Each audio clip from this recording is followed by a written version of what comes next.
only what we do for Christ will last. The Bible tells us that.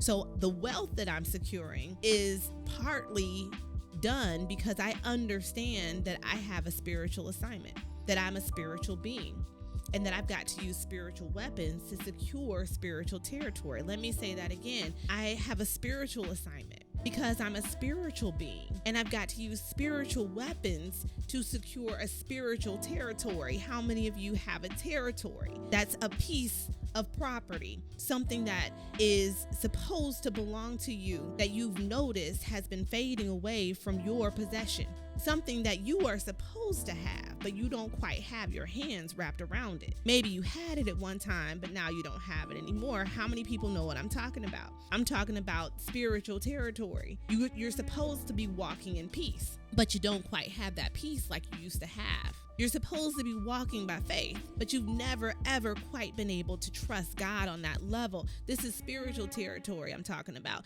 You're supposed to be prosperous so that you can give and be utilized by God to establish his kingdom. That's what Deuteronomy 8:18 says. It says that God has given us the power to obtain wealth so that we can establish his covenant that he promised to his people. That's what we have the wealth for. The wealth isn't just for you to ride out with the wealth.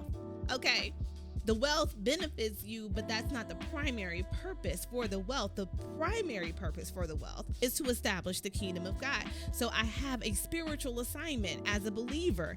I know that I am a spiritual being, and I know that as a result, I got to use spiritual weapons to secure my spiritual territory. So what I do here in the spiritual, it produces the wealth and the resources in the physical. The things that I do in the spiritual actually produce physical results. What kind of results am I talking about? I'm talking about all the wealth.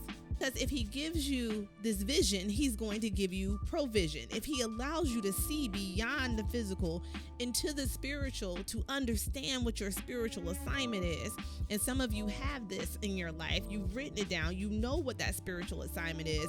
It was not revealed by earthly ways. Nobody walked up to you and told you about it, but God unfolded it in your life, and you know, I'm headed in a certain place at a certain time. I got to do a certain thing, because my God has called me to a place of righteousness, a path of righteousness. I got to do the right thing at the right time. And when I do that, I'm able to fulfill my kingdom purpose.